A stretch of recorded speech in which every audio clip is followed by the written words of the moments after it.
নিজেরা হানাহানিতে লিপ্ত থাকলে দেশের স্বাধীনতা বিপন্ন হবে এমন সতর্কবাণী উচ্চারণ করেছেন সেনাবাহিনী প্রধান জেনারেল ওয়াকারুজ্জামান। সেই সঙ্গে সেনাবাহিনীকে সহায়তা করার আহ্বান জানিয়েছেন তিনি। মঙ্গলবার রাজধানীর রাওয়া কনভেনশন হলে আয়োজিত 2009 সালে পিলখানা হত্যাকাণ্ড নিয়ে বিশেষ অনুষ্ঠানে সেনাপ্রধান এই কথা বলেছেন। এদিন সেনাপ্রধান বলেন, আমি আপনাদেরকে সতর্ক করে দিচ্ছি, পরে বলবেন যে আমি সতর্ক করিনি। আমি আপনাদের সতর্ক করে দিচ্ছি, আপনারা যদি নিজেদের মধ্যে ভেদাভেদ ভুলে একসাথে কাজ না করতে পারেন, নিজেরা যদি কাদা ছোড়াছুড়ি করেন, মারামারি কাটাকাটি করেন, এই দেশ এবং জাতির স্বাধীনতা সার্বভৌমত্ব বিপন্ন হবে। আমি আজকে বলে দিলাম, নইলে আপনারা বলবেন যে আমি আপনাদেরকে সতর্ক করিনি।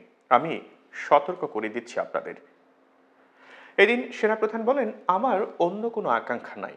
আমার একটাই আকাঙ্ক্ষা, দেশ এবং জাতিটাকে একটা সুন্দর জায়গায় রেখে ছুটি করা। I have enough last 7-8 months. I had enough.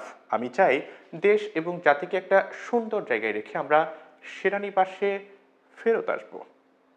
সেনাপ্রধান বলেন, আরেকটা জরুরি বিষয় যেটা আমি ভাবলাম যে আপনাদের সঙ্গে আমি শেয়ার করি। দেশের এই আইন শৃঙ্খলা পরিস্থিতি খারাপের পেছনে কিছু কারণ আছে। প্রথম কারণটা হচ্ছে আমরা নিজেরা হানাহানির মধ্যে ব্যস্ত, একজন আরেকজনের বিরুদ্ধে বিষেধাগারে ব্যস্ত। এটা একটা চমৎকার সুযোগ অপরাধীদের জন্য, যেহেতু আমরা একটা অরাজক পরিস্থিতির মধ্যে বিরাজ করছি। অপরাধীরা খুব ভালোভাবেই জানে যে এই সময়ে যদি এই সমস্ত অপরাধ করা যায় তাহলে এখান থেকে পরিত্রাণ পাওয়া সম্ভব। সেই কারণে এই অপরাধগুলো হচ্ছে। আমরা যদি সংগঠিত থাকি, একত্রিত থাকি, তাহলে অবশ্যই এটা সম্মিলিতভাবে মোকাবেলা করা সম্ভব হবে। এদিন নির্বাচনের বিষয়ে সেনাপ্রধান বলেন, আমরা দেশে একটা ফ্রি, ফেয়ার অ্যান্ড ইনক্লুসিভ ইলেকশনের দিকে ধাবিত হচ্ছে এবং তার আগে যে সমস্ত সংস্কার করা প্রয়োজন অবশ্যই সরকার সেদিকে হেল্প করবেন। আমি যতবারই ডক্টর ইউনূসের সঙ্গে কথা বলেছি, completely agreed with me, there should be free and fair and inclusive election, and that election should be within December or close to that.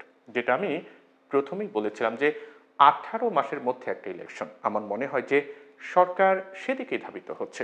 দেশবাসীর প্রতি আহ্বান জানিয়ে সেনাপ্রধান বলেন যে আসেন আমরা নিজেরা নিজেদের মধ্যে মারামারি কাটাকাটি না করে আমরা উই ইউনাইটেড আওয়ারসেলফ, দেশ জাতি যেন একসাথে থাকতে পারি সেদিকে আমাদের কাজ করতে হবে। আমাদের মধ্যে মতের বিরোধ থাকতে পারে, চিন্তা চেতনার বিরোধ থাকতে পারে, কিন্তু দিন শেষে যেন আমরা সবাই দেশ এবং জাতির দিকে খেয়াল করে আমরা যেন এক থাকতে পারি।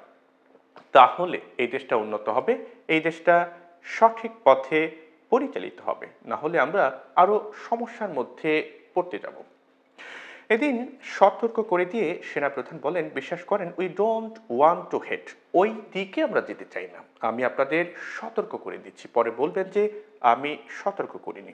আমি আপনাদের সতর্ক করে দিচ্ছি, আপনারা যদি নিজেদের মধ্যে ভেদাভেদ ভুলে একসাথে কাজ না করতে পারেন, নিজেরা যদি কাদা ছোড়াছুড়ি করেন, মারামারি কাটাকাটি করেন, এই দেশ এবং জাতির স্বাধীনতা সার্বভৌমত্ব বিপন্ন হবে। আমি আজকে বলে দিলাম, নইলে আপনারা বলবেন যে আমি আপনাদের সতর্ক করিনি। আমি সতর্ক করে দিচ্ছি আপনাদের, বলছিলেন সেনাপ্রধান জেনারেল ওয়াকারুজ্জামান।